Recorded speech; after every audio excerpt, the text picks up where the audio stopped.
see. Um, so I was wondering what actually, in your view, makes a successful public works employee. We mentioned how to remain steady or unruffled in times of crisis. Is that something that you look for? There are a number of things that I think are pretty important to being a competent professional in my business. Certainly, understanding first of all that we're public servants. Hmm. We're not doing this in the private sector. We work for a larger community, and having an obligation and really an eagerness to provide that service, no matter whether you're south of Grand or on 4 Mile. We've got residents that have all kinds of different circumstances and come from all kinds of different backgrounds, and providing services even handedly to people is very important. Having a commitment to service very important. That is, we want to believe that what we do is important to making people satisfied and within their community and improving the quality of life in Des Moines. Certainly, work ethic is pretty important. I mean, this is our business is one that is a little bit like air traffic control. It can be very quiet, or it can be just maddeningly busy.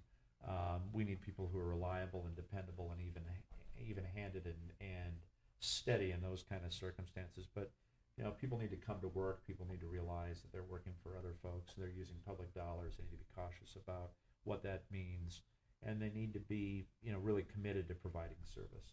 Some folks think that it's just a job and they want a paycheck and get out of there. That's not a very good approach for success in my business. Okay, so we're winding down to the last few minutes of the show, and I did want to squeeze in a question and then ask you if you had anything else on your mind. Sure. um, so my question is, what's the most fair and reasonable way for Des Moines residents to evaluate the performance of the Public Works Department? Well, ultimately, I think the best way to evaluate our performance is in individual service requests. If you've made a request for a pothole repair or for a tree trimming, or asked a question about garbage collection, and we haven't been responsive, then clearly we fail. Ultimately, all of us individually have to go through a value equation.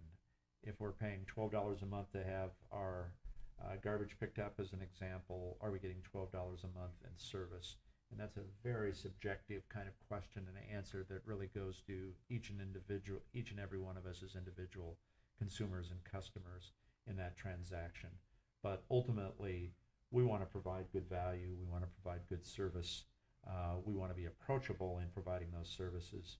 And I think it's very important that people ask on a regular basis whether they're getting value out of that interaction with us. If they're not, we need to hear about that. And if you're not comfortable coming to us individually, certainly coming to a city council person and expressing that, I think, is important. But we want to provide high quality streets and high quality sidewalks, a great urban forest here in Des Moines. This is a treed community that's extraordinarily beautiful, and we want to keep that urban forest vibrant. But we also recognize that people pay a great deal in taxes and in fees, and particularly when the economy is down as it is now, that can create tensions in our interactions and our relationships with them. At the end of the day, they're the boss, particularly through the political process, the city council that I report to. Ultimately, if there are problems, we want to know about it. We hope that we provide a good service. We know we can always provide a better service and want to do that on a day-to-day basis. Okay. So, is there anything that you wanted to add, or Just maybe just one thing, Lee. As we get sure? into the winter season, we really want people to really recognize about three things. One is, please try not to park on the street during our snow and ice control operations. If it's snowing and we haven't plowed your street, please don't park on it.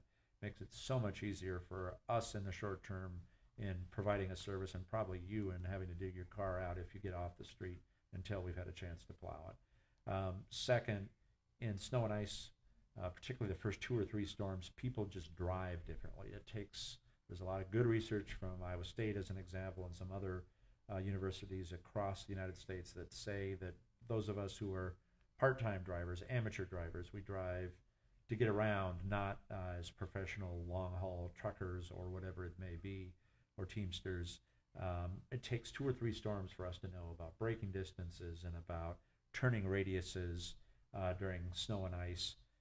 Take time and recognize that we all have to go through that break-in standpoint. And third, besides not parking on the street, giving yourself a little extra time, is doing everything you can for your neighbors and for your family in snow and ice control circumstances, in particular. If you can help them dig their car out, if you can help them do their sidewalks, that's really important. Again, government has its limits, and certainly at a time when we don't want to be increasing taxes and fees, doing everything we can on the basis of volunteerism is, I think, really beneficial to our community.